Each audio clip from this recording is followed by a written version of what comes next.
महाकुंभ 2025 के दौरान तमाम ऐसे संत हैं जिनकी बातें सुनकर आप मोहित हो जाएंगे, प्रफुल्लित हो जाएंगे, क्योंकि यह समागम, यह संयोग जो 144 साल के बाद बना है, ये अद्वितीय है। इसकी पूरे विश्व में कहीं तुलना नहीं की जा सकती है, अतुलनीय भी है।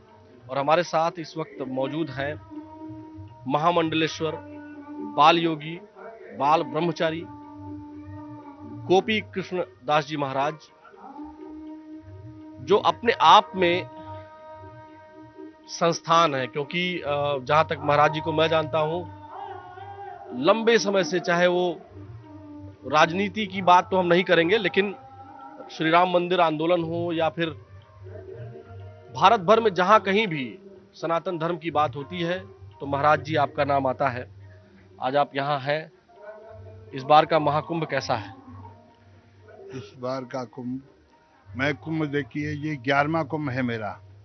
सन 71 का, 77 का। 77 में तो इतनी बड़ी बारिश हुई, 2 दिन तक लोग भूखे रह गए। फिर 77 के बाद में 83 का, 89 का, 95 का, 95, 2001 का। क्यों, ये 6 वर्ष के बाद जो कुंभ आता है, अर्ध कुंभी और पूर्ण कुंभ सम होते हैं, बराबर होते हैं। यहाँ जो व्यवस्थाएं होती हैं वो सब होती है, और प्राय सभी देवी देवता लोग इन कुंभों में उपस्थित रहते हैं।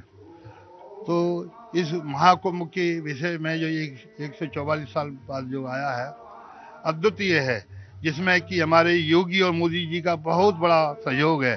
सनातन धर्म के लिए भी है और इस कुंभ के लिए भी विशेष ही। ये अगर आज की तारीख में, आज की स्थिति में हिंदू जागृत नहीं हुआ तो मैं समझता हूँ फिर हिंदू को जागृत होने का ऐसा मौका कभी नहीं मिलेगा। अच्छा महाराज जी, हम आपसे जानना चाहेंगे, अभी पिछले दिनों मैंने अभय सिंह नाम के एक व्यक्ति हैं, जिनको आईआईटीएन बाबा लोग कह रहे हैं, मसानी गोरख भी कह रहे हैं, तमाम अलग अलग नामों से उनको लोग बुलाते हैं। मैं उनका इंटरव्यू किया, जो आजकल के युग में कहें तो सोशल मीडिया और जो तमाम न्यूज़ प्लेटफॉर्म्स हैं उस पर उनको काफ़ी प्रसिद्धि मिली। बड़ी वैज्ञानिक बात करते हैं। तो आप युवाओं को, खासकर जो विज्ञान के छात्र हैं, उनको कैसे देखते हैं अध्यात्म के स्तर पर?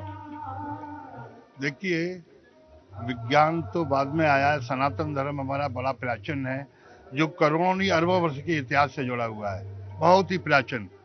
हमारे काकभूषण जी कहते हैं, बीते कल्प 7 और 20 करोड़ों कल्प के बाद भी है नहीं, हम लोगों की परंपरा जुड़ी हुई है।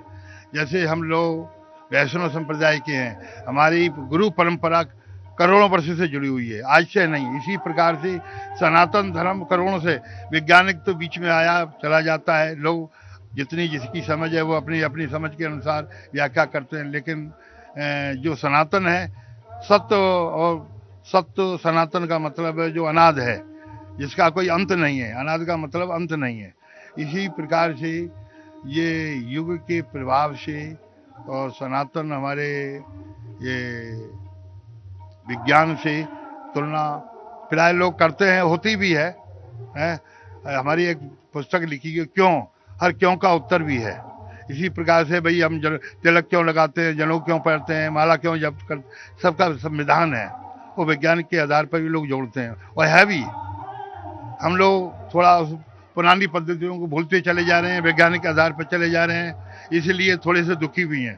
पहले लोग साधना करते थे, तपस्या करते थे, और उससे ही उनकी बड़ी सिद्धियां हो जाती थी। मैं, देखिए सुनिए, मैं जमीन पे क्या, पृथ्वी आकाश में उड़ने वालों को देखा हूँ, पानी पर चलने वालों को, संतों को देखा हूँ, ऐसे लोगों के सानिध्य में रहा हूँ। वाणी सिद्ध थी, जो बोल दिया तो हो जाता था। लेकिन अब जो मीडिया का जमाना है, मीडिया जितना देखती है उतना ही वो समझती है, उसको सच्चाई नहीं मालूम पड़ रही।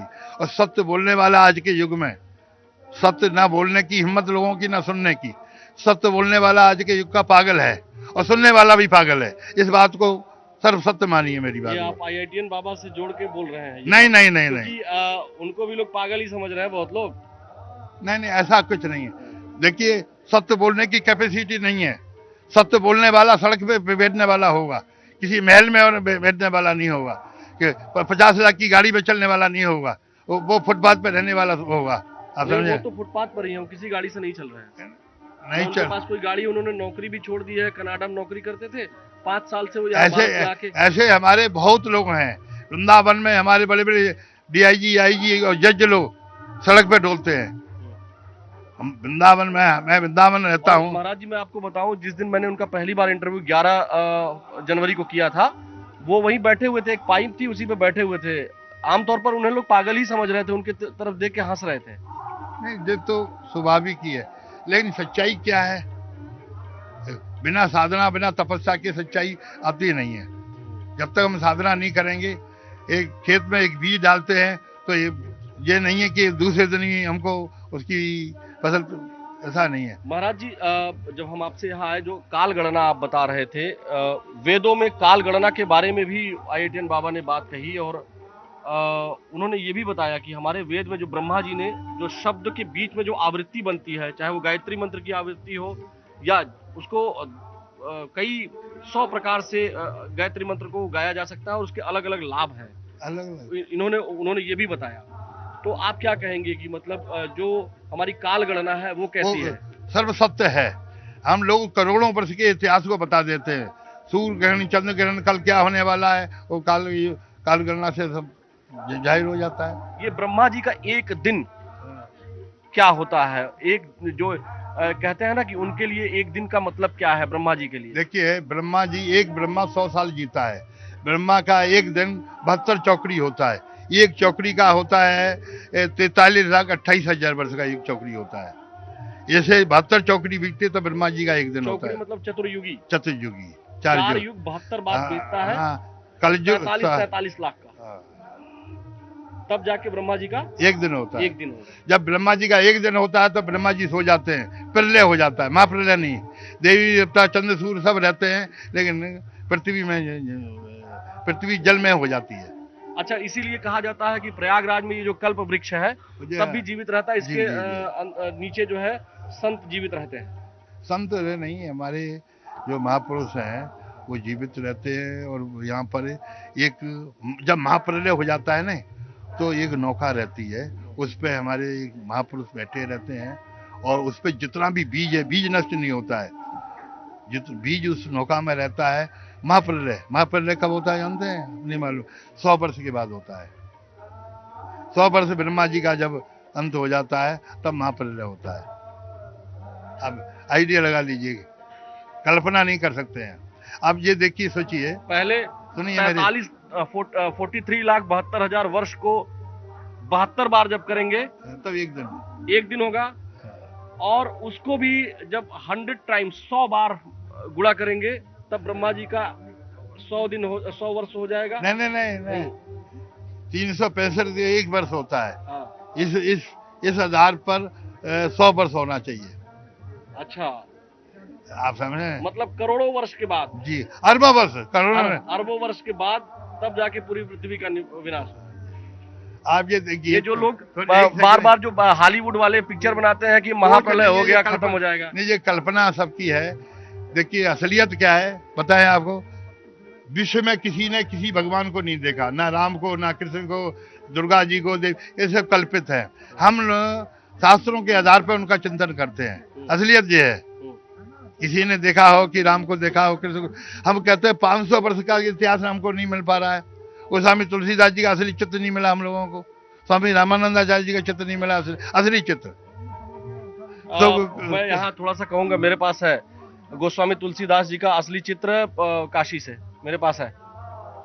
इस बात को, ये जो तुलसी ये जो संकट मोचन मंदिर है, उनके जो महंत है उनके यहाँ संरक्षित है। नहीं, देखिए, गोस्वामी तुलसीदास जी की जन्मस्थली लोगों को नहीं मालूम है। 3 जगह है, लोग बताते हैं। बांदा के पास में है, एक यानी गोंडा के पास में है, मालूम है आपको, और एक ये क्या नाम है, कासगंज, सोरों में बताते। आपको तो मालूम ही है, फिर आप जानते ही हैं, फिर मेरे से क्या पूछ रहे हैं? नहीं, लेकिन गोस्वामी तुलसीदास जी जब यहाँ रचना काशी में कर रहे थे तो उस समय का एक चित्र है जो बाद में जो महंत जी वीरभद्र मिश्र जी और विशंबरनाथ मिश्र जी ने उसको संरक्षित किया। उस समय चित्र होता ही नहीं था, हाथ से बनाया हुआ चित्र। हाथ का चित्र मैं मानता हूँ, हाथ का चित्र है, लेकिन वो ब्लैक एंड व्हाइट में ही है, उसका कलर नहीं हो पाया है। जी, मानता हूँ। उन्होंने हमें दिया था, मांगा था मैंने, तो दिया था उन्होंने, मेरे पास रखा हुआ। अच्छा। मेरा कहने का अभिप्राय जितना सही है, जब हमारा 500 1000 वर्ष का कोई इतिहास हमको नहीं मिलता है, जो हमारे भगवान राम को और कृष्ण को गए, राम जी को गए 10 लाख वर्ष से भी ऊपर हो गया है, 5,000 वर्ष किस भगवान को गए हो गया, तो इतिहास कहाँ है? इतिहास तो कुल चित्र। मिलाकर महाराज जी, अभी ये जो कुंभ है जो हम बात कर रहे हैं, हम अपने आप को मीडिया कर्मी नहीं मानते हुए बात कर रहे हैं, हम धृष्टता कर रहे हैं, थोड़ा सा प्रश्न करते करते हम कुछ बताने की भी कोशिश कर रहे हैं, वो धृष्टता है मेरी। नहीं जरूर है, लेकिन हम सोच रहे हैं कि एक संवाद स्थापित हो ताकि जो हमारे दर्शकों के पास जाए जी जी वो अमृत जाए, जी जी जी जी आपके जो अमृत वचन है वो पहुंचे। जी जी देखिए, भगवान की कृपा से कि पूरा विश्व में सिया राम में सब जग जानी, करो प्रणाम जोर जुग पानी। भगवान सर्वत्र व्यापक है और निर्गुण उपास, कर बिन कर्म करे बिन नाना, आनंद रहित सकल रस भोगी, बिन वाणी वक्ता बड़ जोगी। हाथ नहीं है तो भी कर्म करता है, नेत्र नहीं है फिर भी देखता है, कान नहीं है फिर भी सुनता है, तो निर्गुण उपासक है, वो सर्व जगह व्यापक है। इसी प्रकार से ईश्वर अंश जीव अविनाशी, हर जीव के अंदर प्रभु का अंश है, उसी से उसकी उत्पत्ति होती है। और हमको अपने धर्म को और अपने संयम को बना के कि अपने कर्तव्य का पालन हर जीव को करे, किसी भी धर्म में रहे, किसी भी श्रेणी में रहे, परिवार में रहे, गृहस्थी में रहे, सरकार की नौकरी में, अपने कर्तव्य का लोग पालन, अपने कर्तव्य को भूल जाते हैं, वहीं विपत्ति लोगों को खड़ी हो जाती है। कर्तव्य को नहीं भूलना चाहिए। हम यहाँ आए हैं, हमारा कर्तव्य क्या है, हमको क्या करना चाहिए। ये लोग है नहीं, बहुत लोग तपड़ी करने के लिए आते हैं, एक भेड़िया चाल है हिंदुस्तान की, एक भेड़ जिधर जाती है वो सब भेड़, लेकिन उसका मतलब नहीं समझती है। क्या कारण है? इस कारण को समझना बहुत जरूरी है। तो महाराज जी ने जैसा कहा कि हमें अपने कर्तव्य पर भी विशेष ध्यान देना चाहिए, क्योंकि संविधान में लोग अपने अधिकार तो जान जाते हैं, लेकिन जो संविधान में वर्णित कर्तव्य है और जो महाकुंभ में यहाँ स्नान करने के लिए श्रद्धालु जो आते हैं उनके लिए जो कर्तव्य निर्धारित है उनको करना अत्यंत आवश्यक है। और यही सनातन धर्म है और यही समभाव की जो भावना है हमारा सनातन हिंदू धर्म बताता है। और महाकुंभ के संवाद में यही आपको प्राप्त भी हो रहा है। जितना ज्ञान पा सके आप जरूर लीजिए। वीडियो जर्नलिस्ट रवि गुप्ता के साथ न्यूज़ 18 प्रयागराज।